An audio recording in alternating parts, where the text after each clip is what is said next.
Salut tout le monde, on se retrouve aujourd'hui pour une nouvelle vidéo dans laquelle je vais vous dire mes 5 choix qui m'ont permis d'acheter mon poulain. J'espère que ça vous plaira et je vous laisse tout de suite avec la suite des images.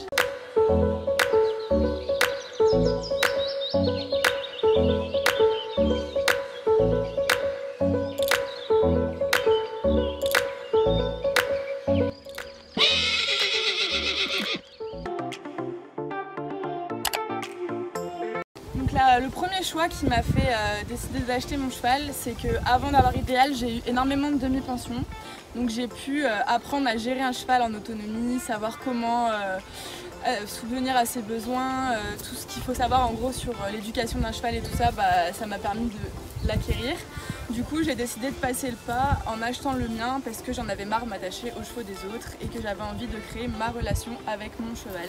L'année dernière, donc quand j'ai acheté Idéal, c'était en septembre 2018 et je venais de rentrer dans un contrat en alternance avec une entreprise, donc j'étais sûre d'avoir un salaire fixe et donc des revenus qui me permettraient de pouvoir payer tout ce qui est pension, vétérinaire, alimentation, etc. afin que mon cheval ne manque de rien et que 2 mois après je ne me le remette pas à l'avance et que je regrette mon choix, voilà. J'ai choisi, donc au début je voulais un cheval tout simplement, je ne savais pas encore si je voulais plus un poulain ou un cheval de 4, 5 ans, 6 ans, enfin voilà. Mais je me suis dirigée donc vers un poulain, donc Idéal je l'ai acheté, il avait 3 mois, parce que j'ai choisi de parcourir avec lui tout son apprentissage, c'est-à-dire que je l'ai vu sous sa mère, je l'ai vu au sevrage, je lui ai appris à donner les pieds. Enfin, en fait, je lui apprends tout et c'est ce qui est génial parce que du coup, notre relation elle est beaucoup plus fusionnelle qu'avec un cheval qu'on aurait déjà eu dressé et tout ça. Avoir un cheval, ça a toujours été un de mes plus grands rêves depuis que j'ai commencé l'équitation. Bon, pas quand j'avais 3 ans, mais quand j'ai commencé à grandir, ça a été mon plus grand rêve. J'ai toujours saoulé mes parents pour avoir un cheval, sauf que côté financier, ça rentrait pas en jeu pour en avoir un. Du coup, j'ai attendu et l'année dernière, du coup, j'ai enfin passé le cap et j'ai réalisé mon rêve en achetant ce joli petit cheval qui fait que bâiller tout le temps. Voilà. Acheter un cheval c'est bien, mais il ne faut pas oublier que c'est énormément de responsabilités, que ce soit d'un côté financier ou même juste savoir bien s'occuper de lui.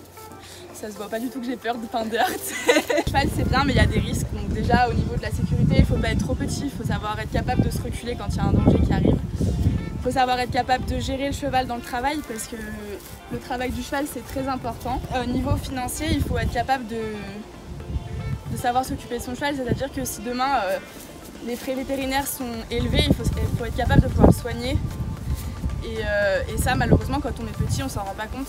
Et moi je l'ai compris bien plus tard, c'est pour ça que mon cheval je l'ai acheté, j'avais 22 ans. Voilà, donc il faut certes demander à vos parents c'est bien, mais s'ils vous disent non, faut pas le prendre mal.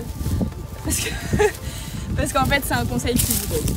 Ensuite j'ai choisi d'avoir un poulain également parce que je savais que j'avais l'accompagnement nécessaire pour m'aider à faire les choses correctement, dans le bon sens et tout ça. Parce que comme je l'ai dit dans une vidéo précédente, je suis accompagnée par mon ami et sa maman, vas-y casse-toi si tu veux, pour savoir comment travailler mon cheval dans le bon sens et en faisant les choses correctement, c'est-à-dire ne pas précipiter les choses, attendre que ce soit acquis, ne pas baisser les bras c'est compliqué, donc du coup je suis accompagnée dans tout ce que je fais avec Idéal. Donc voilà, ces 5 choses étaient pour moi importantes avant de pouvoir acheter un cheval et encore plus un poulain. Donc ce que je vous conseille c'est avant de vous décider vraiment pour acheter, que ce soit cheval, poulain, âne, même un âne, enfin n'importe quoi, il faut vraiment être sûr de ce que vous voulez et de ce que vous allez faire parce que c'est un choix qui est vraiment, comment dire, c'est un choix qui est compliqué mais lorsqu'on le réalise il est pour très longtemps, enfin c'est pour la vie en fait que vous avez votre animal. Parce qu'un cheval ça vit quand même énormément longtemps donc il faut savoir le gérer tout au long de sa vie, voilà. C'est bon. Donc la vidéo est maintenant terminée, j'espère que celle-ci vous aura plu. N'hésitez pas à mettre en commentaire plein d'informations qui pourraient m'être utiles pour moi et mon poulain et également ce que vous avez pensé. Si jamais vous voulez que je refasse une vidéo dans ce genre-là, n'hésitez pas à me donner des points sur lesquels vous aimeriez m'entendre parler, vous donner mon avis, ce sera avec grand plaisir que je le ferai. Et puis moi maintenant je vous dis à bientôt pour une prochaine vidéo. Je vous fais plein de gros bisous, bye!